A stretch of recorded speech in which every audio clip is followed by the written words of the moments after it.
ప్రభు పేట మరొక దినంలోకి మీకు అందరికీ వందనాలు. ఈ దినము ప్రభు మన కొరకు ఏర్పాటు చేసుకున్నటువంటి వాక్య భాగము అపోస్తల కార్యము 1వ అధ్యాయము 7వ వచనము.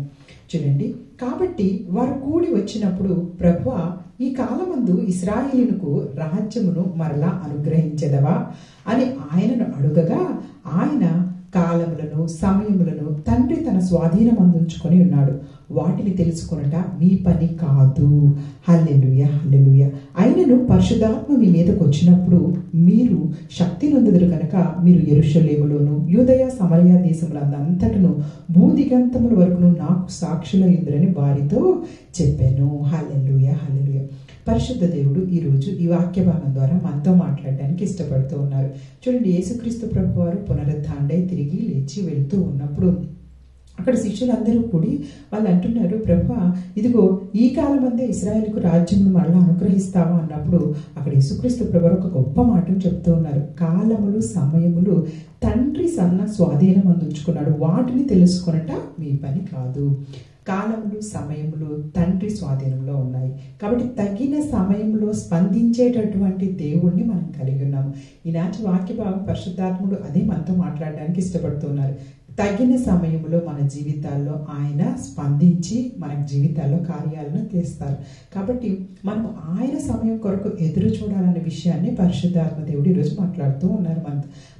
మన జీవితాలందరిలో కూడా అనేక మంది భక్తుల జీవితాల్లో మనందరికీ తెలుసు, బైబిల్ గ్రంథంలో దేవుడు తగిన సమయంలో ఏ విధంగా స్పందించారు, ఏ విధంగా స్పందించి వారి జీవితాల్లో అద్భుతాలను జరిగించారన్న విషయం మనకు బైబిల్ గ్రంథం తెలియపరుస్తుంది. చూడండి, కీర్తనలో కూడా మనం చూసుకోగలిగితే 31వ కీర్తనలో కూడాను 15వ వచనంలో, నా కాలగతులు నీ వశంలో ఉన్నవి, నా శత్రువుల చేతిలో నుండి నన్ను రక్షింపుము, నన్ను తరుమువారి నుండి నన్ను రక్షింపుము అని దావీదు గారు తన కీర్తనలో తెలియపరుస్తూ ఉన్నారు. నా కాలగతులు నీ వశములో ఉన్నవి, మన కాలగతులన్నీ కూడా దేవుని వశములో ఉన్నవన్న విషయాన్ని భక్తులు జ్ఞాపకం ఉంచుకుంటూ ఉన్నారు.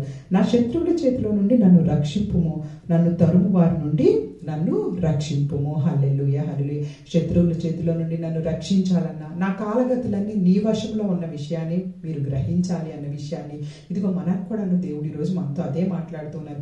దావీదు గారు ఎంతో చక్కగా జ్ఞాపకం ఉంచుకున్నారు. నా కాలగతులు నీ వశంలో ఉన్నాయ్యా, నా శత్రువుల చేతిలో నుండి నువ్వు నన్ను రక్షిస్తావు, నా తరము వారి నుండి నన్ను రక్షిస్తూ ఉన్నావు. ప్రతి సమయంలో కూడా దావీదు గారిని దేవుడు ఎన్నోసార్లు ఆయన తరుముతున్న వారిలో నుంచి, వారి యొక్క తరంలో ఉన్నటువంటి వారి కుమారులు ఆయన మీదకు లేచినప్పుడు కానీ అన్ని విషయాల్లో సౌలు తరుముతున్నప్పుడు అనేకమైనటువంటి సందర్భాలలో దావీదు గారిని దేవుడు రక్షించిన విషయాన్ని దావీదు గారి జ్ఞాపకం ఉంచుకుంటూ ఏమంటున్నారు అంటే, నా కాలగతులన్నీ నీ వశంలోనే ఉన్నవి. తగిన సమయంలో స్పందించేటటువంటి దేవుణ్ణి ఈ దినం మనందరము కూడా కలిగి ఉన్నాము. మనందరికీ తెలుసు, బైబిల్ గ్రంథంలో కానా వివాహంలో యేసుక్రీస్తు ప్రభు వారు వివాహానికి అక్కడ వచ్చి ఉన్నారు. అయితే ఆ సమయంలో ద్రాక్షరసం అయిపోయిందన్న విషయాన్ని తల్లి వచ్చి తెలియపరిచినప్పుడు యేసుక్రీస్తు ప్రభు ఒక మాట అన్నారు, అమ్మా, నా సమయం ఇంకనూ రాలేదు అని. అయితే ఆ తర్వాత తల్లి అక్కడ ఉన్నటువంటి పరిచారకులతో ఏం చెప్పిందంటే, ఆయన ఏం చెప్తారో అది చేయండి అని తెలియపరిచింది. ఆ తర్వాత యేసుక్రీస్తు ప్రభు వారికి ఇదిగో మీ దగ్గర ఉన్న బాణల నిండా నీళ్ళతో నింపమని తెలియపరిచినప్పుడు ప్రభు ఏం చెప్తారో అది వాళ్ళు చేశారు. హల్లెలూయా, హల్లెలూయా. వారు వెంటనే విధేయత చూపించారు. విధేయత చూపించగానే తగిన సమయంలో స్పందించినటువంటి దేవుడు అక్కడ ఉన్నటువంటి ఆ యొక్క నీటిని ద్రాక్షారసంగా మార్చారు. హల్లెలూయా, హల్లెలూయా.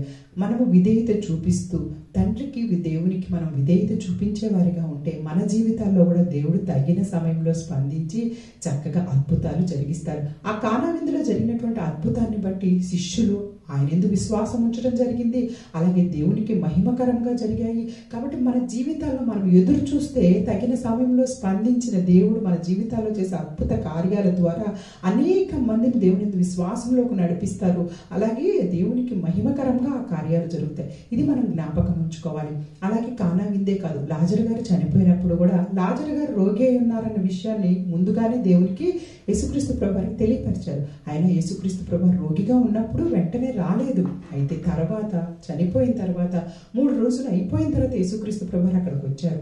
అప్పుడు అక్కడ ఉన్నటువంటి వారందరూ కూడాను యూదులు అనేక మంది అక్కడ మార్తను మరియను ఓదార్చడానికి వచ్చి ఉన్నారట. వారందరి ముందు దేవుడు లాజరు నువ్వు బయటికి రా అనగానే ఆయన ప్రేత వస్త్రాలతో ఎప్పుడైతే బయటికి వచ్చారో లాజరు గారిని చూసినటువంటి జనులు, అక్కడ ఉన్న వారందరూ కూడాను కఠినమైనటువంటి యూదులు, ఇప్పటి వరకు కూడా మెస్సయ్య యేసుక్రీస్తు ప్రభువే క్రీస్తు అని చెప్తుంటే నమ్మని అనేక మంది కూడాను లాజరు గారు తిరిగి లేచిన తర్వాత ఆ వచనం రాయబడి ఉంటుంది అక్కడ, ఆయన యందు యూదులు అనేక మంది విశ్వాసం ఉంచిరి. అక్కడ లాజరు గారిని చూడటానికి ఆ తర్వాత పస్కా పండుగలో చూడండి లాజరు గారి ఇంటి మంచి విందు ఏర్పాటు చేశారనమాట. వాళ్ళ యొక్క అక్క చెల్లెలు ఏం చేశారంటే లాజరు గారు తిరిగి లేచినందుకు గాను చక్కగా కృతజ్ఞత కూడికి పెట్టుకొని యేసుక్రీస్తు ప్రభు వారిని అక్కడ ఆహ్వానించినప్పుడు అనేక మంది యేసుక్రీస్తు ప్రభు వారితో పాటు లాజరు గారిని కూడా చూడటానికి వచ్చారంట. ఎంత అద్భుతం కదా! ఇదిగో దేవుడు చేసే అద్భుత కార్యాల్లో నువ్వు నేను కూడాను మనందరినీ దేవుడు వాడుకుంటూ ఉంటారు. లాజరు గారిని చూడటానికి రావటమే కాదు, కానీ అనేక మంది ఆ కార్యాన్ని బట్టి దేవుని యందు విశ్వాసం ఉంచారు. దేవునికి మహిమకరంగా జరిగింది, దేవుని మహిమపరిచారు అక్కడ ఉన్న వారందరూ కూడా. కాబట్టి మన జీవితాల్లో తగిన సమయంలో స్పందించి అద్భుత కార్యాలు చేస్తే ఆ అద్భుత కార్యాల వల్ల దేవునికి మహిమ వస్తుంది. అనేక మంది యేసుక్రీస్తు ప్రభు వారి వైపు మనందరం నడిపించిన వారం అవుతాం. కాబట్టి ఆ సమయం కొరకు మనం ఎదురు చూడాలన్న విషయాన్ని పరిశుద్ధాత్మ దేవుడు ఈరోజు మనతో మాట్లాడుతూ ఉన్నారు. అలాగే లాజరు గారి విషయమే కాదు, మనందరికీ తెలుసు సమరయ స్త్రీని కలవటానికి ఇదిగో యేసుక్రీస్తు ప్రభు వారు ఆ మార్గంలో ప్రయాణం చేశారు. ఆ ఒక్క స్త్రీని దేవుడు మార్చడం వల్ల ఆ స్త్రీ వెళ్ళి ఆ ఊరి వారందరికీ కూడాను ఈయన ప్రభు కదా, ఈయనే యేసుక్రీస్తు ప్రభు వారు అని తెలియపరిచినప్పుడు అందరూ ఊరి వారందరూ కూడా విశ్వాసం ఉంచారట. హల్లెలూయా! విశ్వాసం ఉంచటమే కాదు, కానీ వారందరూ కూడా యేసుక్రీస్తు ప్రభు అని మరి 3 దినములు మా దగ్గర ఉండి ఇంకా అనేకమైన విషయాలు మాకు బోధించమని అడిగి ఉన్నారు. హల్లెలూయా! హల్లెలూయా! ఎంత అద్భుతం కదా! అలాగే మనందరికీ తెలుసు, ఇంకా దేవుడు తగిన సమయంలో స్పందించారు అని చెప్పడానికి ఎస్తేరు గ్రంథంలో ముఖ్యమైన విషయం మనందరికీ తెలుసు. ఎస్తేరు యొక్క జీవితం అంతా మనందరికీ తెలుసు. అహష్వరేషు రాజును పెళ్లి చేసుకున్న తర్వాత ఎస్తేరు అక్కడ ఆమె ఆ యొక్క రాజు కుటుంబంలో ఉంటూ ఉన్నప్పుడు ఇదిగో అక్కడ ఆమె పినతండ్రి అయినటువంటి మొర్దెకై అనేటటువంటి పినతండ్రి ఉన్నారు. అతను ఎంతో యూదుడు, భక్తి కలిగినటువంటి యూదుడు. అతను దేవునికి తప్పించి మరెవ్వరికీ నమస్కారం చేసేవాడు కాదు. కానీ అక్కడున్న ఒక మంత్రి, హామాన్ అనే మంత్రి ప్రతిదినం గమనిస్తున్నాడు అనమాట. ఈ మొర్దెకై అనే వ్యక్తి అస్సలకి తనకి హామానికి మంత్రి అయినప్పటికీ అతనికి నమస్కారం చేయకుండా ఉండడం చూసి అసలు ఎవరు ఈ మొర్దెకై, ఎందుకు ఇతను ఇలా ప్రవర్తిస్తున్నాడని కనుక్కున్నప్పుడు అక్కడ అర్థమైంది ఏంటంటే అతను ఒక యూదుడని. యూదులు దేవునికి తప్పించి మరెవరికి మొక్కట్లేదనే విషయాన్ని హామాను గ్రహించి వెంటనే రాజు దగ్గరికి వెళ్ళి ఏమని పత్రిక రాపించాడంటే, యూదులు అనే వాళ్ళు చాలా ప్రమాదకరమైన వాళ్ళు కనుక వారు మన దగ్గర ఉన్నటువంటి 127 దేశాల్లో ఎక్కడెక్కడైతే యూదులు ఉన్నారో వారందరినీ కూడా చంపించేయాలనేటువంటి ఆజ్ఞను తీసుకొని వచ్చాడు. అయితే చూడండి, దేవుడు తగిన సమయంలో స్పందించేటటువంటి దేవుడు. అయితే అది ఆ తర్వాత దినమే మొర్దెకైకి ఉరిశిక్ష పడవాలి. కానీ దేవుడు ఆ రాత్రికాల సమయంలో చూస్తే మనకి ఎస్తేరు గ్రంథం 6వ అధ్యాయం 1వ వచనంలో రాయబడి ఉంది. రాత్రికాల సమయంలో రాజుకు నిద్ర పట్టకపోయిందట. హల్లెలూయా! ఆయనకి నిద్ర పట్టకపోవడం వల్ల ఏం జరిగిందో తెలుసా? నిద్ర పట్టకపోవడం వల్ల రాజులకు నిజంగా నిద్ర పట్టకపోతే వారికి ఏదైనా సరే కావాల్సినటువంటి నృత్యాలు లేకుంటే పాటలు కచేరీలు ఏమైనా పెట్టించుకోవచ్చు. కానీ ఆ రాజుగారికి దేవుడిచ్చినటువంటి ఆ యొక్క ఆలోచన ఏంటో తెలుసా? అతను వెంటనే ఇదిగో రాజుల గ్రంథాన్ని తెప్పించుకొని చదువుతున్నాడట. ఆ రాత్రికాల సమయం నిద్ర పట్టకపోవడం ఏంటి?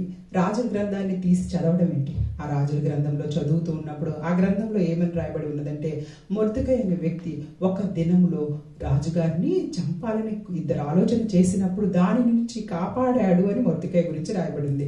వెంటనే రాజుగారు అడిగారట, ఎవరైతే ఆ మొర్దెకై ఉన్నారో అతనికి ఏమైనా సన్మానం జరిగిందా లేదా, నన్ను ఇంతగా కాపాడాడని అడిగినప్పుడు అక్కడున్న వారందరూ కూడా లేదండి, ఏం సన్మానం చేయలేదన్నప్పుడు వెంటనే రాజుగారికి ఆ తలంపు వచ్చి మంత్రి అయిన హామాన్ని పిలిపించి ఇంత గొప్ప మేలు చేసినటువంటి ఆ వ్యక్తిని ఎందుకని సన్మానించలేదు అని అడిగినప్పుడు, ఎలా సన్మానించాలన్నప్పుడు హామాన్ అనుకున్నాడంట, ఏదో నాకే గొప్ప కార్యము, నన్నే సన్మానించడానికి రాజు అడుగుతున్నాడు అనుకొని రాజుల యొక్క దుస్తులు ధరించి గుర్రం ఎక్కి ఊరంతా అతన్ని ఊరేగించి అతనికి జేజేలు పలకాలని చెప్పాడంట.